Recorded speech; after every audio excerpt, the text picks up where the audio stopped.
Nxo siphinde siyahlangana mfethu sesizohlangana kude le emthunzini phansi kwehlahla ngiyacabanga ukuthi wesemthunzini. Mfethu ngifuna ukuchecka la mfethu yazi I know sike sabhunga phambilini sikhuluma indaba ze writing ne literature you know. The first time mfethu realize ukuthi yazi ukuthini incwadi kuwena mfethu une connection engajwayelekile mfethu ngicela ungithathe mfethu ungise lapha because I think it's so clear mfethu ukuthi passion onayo nencwadi ikwenye level. Kwenzakalani the first time ubona ongazuthi incwadi they are not just a combination of pages but it's just something that is more than that. Phakathwayo ngibonga kakhulu futhi ukuthi ubuze lo mbuzo lo. Ngingasho ngithi kwaqala ngencwadi yami yesibili ngiyazi ukuthi lokho ku-insult encwadini yokuqala but i-connection okhuluma ngayo yezwa nencwadi yesibili kakhulu. Ngencwadi yokuqala ngasheshe ngafika ku-ceiling.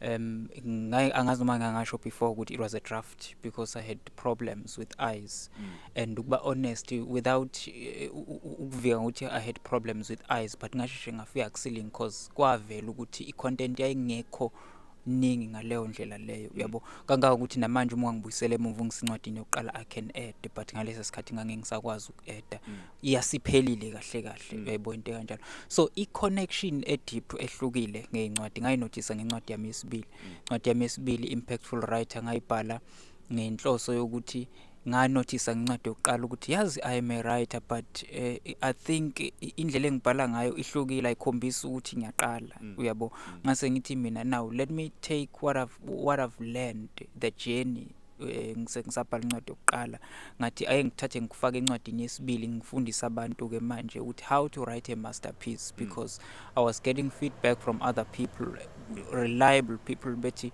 this is a masterpiece uyabo you are very good with words izinto ezikanjalo ngasengithi no awuthi ngifundise ngencwadi yesibili and it's quite interesting ukuthi I discovered a different connection with books while I had not published even my first book because incwadi yesibili ngayibhala before I published my first book in fact so nje ngaso sonke isikhathi kimi kuhlale kuringa nje umhlaba wencwadi whether ngibuka iTV whether ngikhuluma nomuntu and I'm starting to develop a different connection manje because it's like everyone is my character now ngisho bengasho ngolutho but sengidevelopa nama characteristics ukuthi ngithi ngise restaurant thothi ngizoyihlala phansi restaurant and then I'm starting to write ngibuka abantu bedlula I'm starting to pay attention to people so the way I view the craft now sort of advances but I think I have to thank you for influencing me to write to publish my novel and to write it as well because if we never worked ngokuthi ngikrivuele the finishing line then I don't think ukuthi it was going to be easy for me to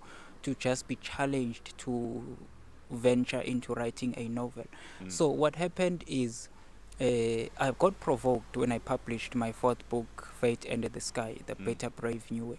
So I got provoked when I published that book, provoked by the entire writing process. Ukuthi I could discover ukuthi narration yami different and indlela eyiyona ngiyakwazi ukukhipha lo msoco lo uyabo so ngise lapho ekhulumeni kanjalo nokconnect ngalolo hlobo that's when I discovered ukuthi ay man lento yokubhala I think ukusheshe ngithi incwadi yami yokugcina novel kwakuse early kakhulu in fact it was the beginning I got provoked so yeah that's what I can share kuningi kakhulu but ngizogcina lapho about the deep connection with books but ngingakaqedi I think ezinye izinto ezidala ukuthi kube ne connection ehlukile upbringing yethu nendlela otholthi sikhuliswa ngayo noma senza ngayo izinto emakhaya nje nasemphakathini kunabantu otholthi uyabesaba well someone might say you are writing because you are a coward you don't speak and stuff but at times you know there can be instances where you can't speak and unfortunately indlela kwesinye isikhathi upbringing yethu ifike ngayo irrespect iba overrated ukuthi you end up respecting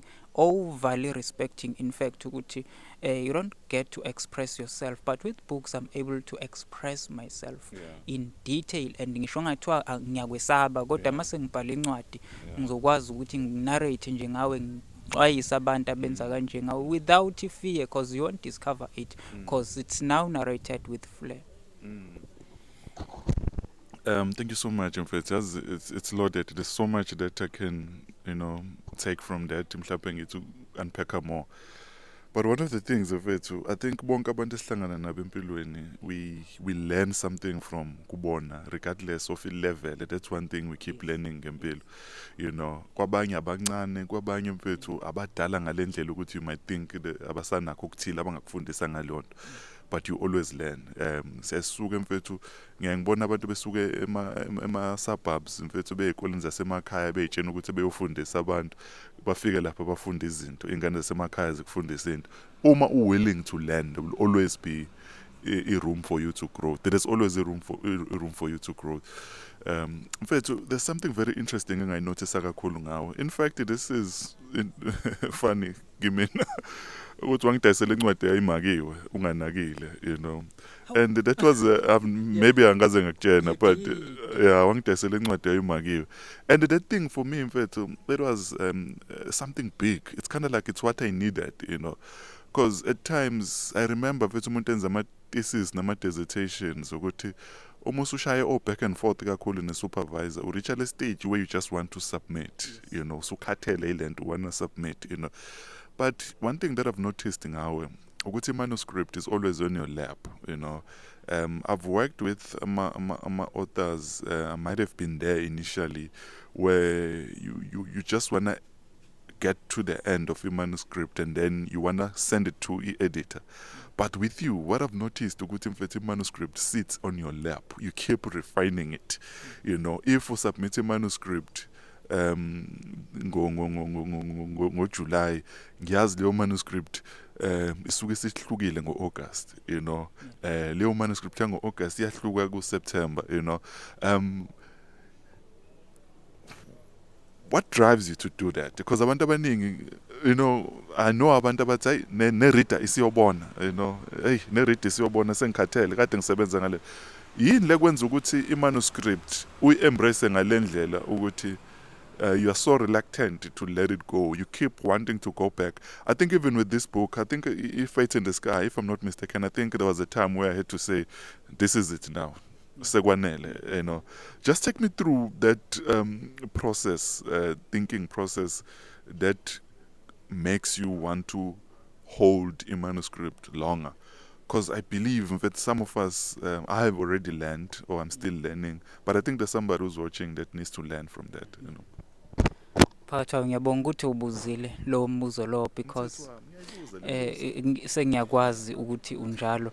Kumede kunento la engicabanga ukuthi ba underrated engizoqala kuyo into ukuthi we've got temperament and we've got DNA singabantu. I think God blessed me with something into ukuthi ngayixoxa lento before ukuthi I could read books but uthola ukuthi angafiki encwadini engaye ngathi mina yazi le ncwadi leni ngishaya ngaphakathi ngempela because yes ngiyayi-understand incwadi but umbhali ngibona ngathi wayengenza more and ngaleso sikhathi leso ngangaphablisha ngisho incwadi eyodwa and I didn't grow up a reader but I could pick that ukuthi kukhona more than lokhu engicabanga ukuthi yinto engiyidinga engingakayitholi uyayibona lonto le.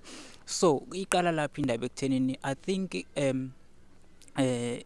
isikhathi esiningi kuba nezinto othola ukuthi as umuntu kufanele realize ukuthi if you are gifted in that kind of a thing, so mina I pay attention more in people and as well as in language. I pay attention in how people behave as well as I pay attention to language. So that drove me to pursuing a career in communication and majoring with English. So into ke ngayixwayisa mina ukuthi uyabona nje, having said about my temperamental making ukuthi ngiwumuntu opay attention kakhulu obelievelayo futhi ukuthi nje uma umuntu you can flourish, you are born with a capacity to flourish. So kunabantu mfowethu abasubmit ama-draft uthola ukuthi umuntu uzoyihlalisa i-manuscript isikhathi esincane kuyena uyabo.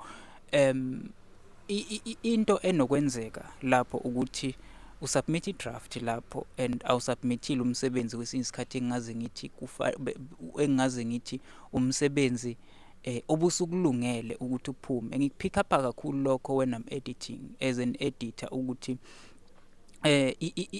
into short noma engizothi escarce, ama-editors are scarce but it's not something I wanna dwell on because ababhali abaningi umsebenzi wabo uthola ukuthi it's not good enough. And since it's not good enough, it goes back to what you were saying ukuthi ngake ngakunikeza incwadi emakiwe, because I believe ukuthi singabantu we were born and capacitated with with actually a will to flourish and yeah, a will to flourish in fact and advance, uyabo. So abantu ngizothini, they don't realize ukuthi they could still do more. Into abayenza bavele bethi hayi wena uyi-perfectionist, uyabona, ufuna ukungidelaya and stuff, kanti i-craft ayinjalo. You can stretch yourself ufike ezingeni obungeke ufike kulo ukube kuthiwa ubungayistretchanga, uyabo. Yabo nje i-Fate and the Sky mina isikhathi ngiyenza ngayenza kwaba i-draft yokuqala, well ngayithola i-feedback ukuthi incwadi i-right kakhulu, it's a classic, but I wasn't happy because I was happy with the feedback, but I wasn't happy with the writing itself ukuthi sengaze ngiyikhiphe. So I refined it 7 times, and I remember ukuthi ngisayilokhu ngirefine lo 7 times, ngokwesithathu ngase ngitshente ngirefine i-language,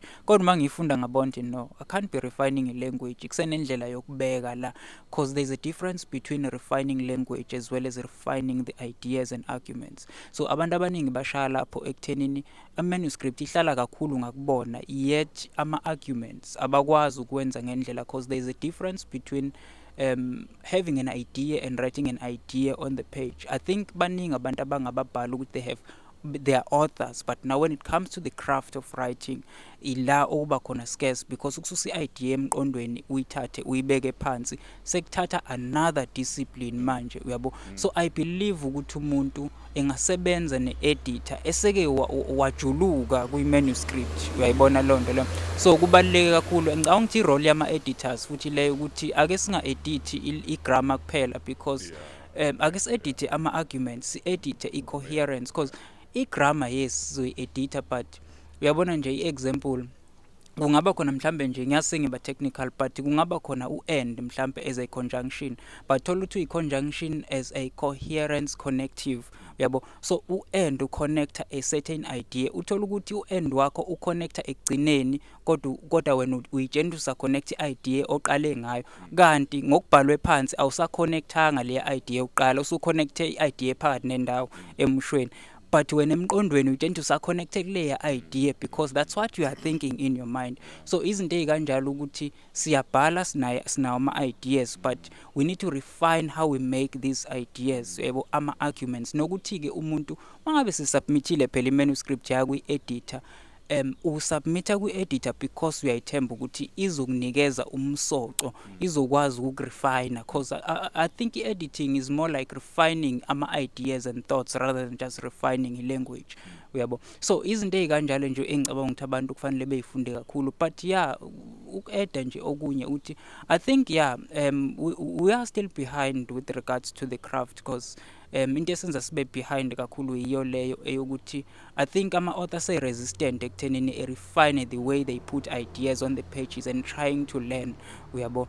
Because uthola ukuthi i-manuscript izoba bomvu, kodwa uthola ukuthi ibomvu akusiyi-grammar, uyayibona loo nto leyo, uthola ukuthi akusiyi-grammar. So yeah, izinto nje ezikanjalo mina ngine-drive, and ngangabonanga ukuthi nginikeze incwadi kanjani, but it's funny because incwadi ekhona ey'tolo njengamanje i-Will to Advance, incwadi yami yokuqala, it's actually a second edition, because ngafike ngayikhipha okokuqala yayomqingo, I think it was 254 pages, ngase ngiyanciphisa cause kwaba khona ama-error enzeka phakathi, yabo. But then ekugcineni kwakho konke nje, refining a craft is just a perennial process, and yeah, ayiqedwa, but you can do more, and you can begin great and grow to be greater in the craft.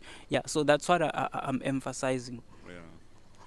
No, mfethu, thank you so much. Enye izinto enokungenzakalela, of which I think to add on what you're saying, because I think it was loaded. Enye izinto engiyibukayo engifascinateayo, it's when I've written a manuscript ebese ngiyayiyeka mhlambe for 3 months, work on something totally different, and then you go back to it with amehlo athe ukuba fresh kancane. It's quite amazing what you see there, and when you read it, you're like, what was I trying to say here? You know, this thing does not make sense. Imagine ubhale fast and then siya editor, and then editor ifuna uxabana nawe, siyayithatha leyo nto i-corrector, niyapublisha, i-reader lana is trying to understand what you were saying. And njengoba ngithi incwadi yami engayithenga kuwe yayicrashiwe, into engifascinate kakhulu ngaloo nto ukuthi kwesinye isikhathi masesipublishile incwadi sesifuna ukuyifihla because I don't want to go back to this book in case I find something embarrassa, you know. But for you to go back and read it again and still umake mawukuthi khona ukubona ngathi encwadini yakho, I think for me that was the biggest thing. But overall siyabonga mfethu Mxolisi, sazoqhubeka sibe nalama discussions. God is love bafethu. Thank you.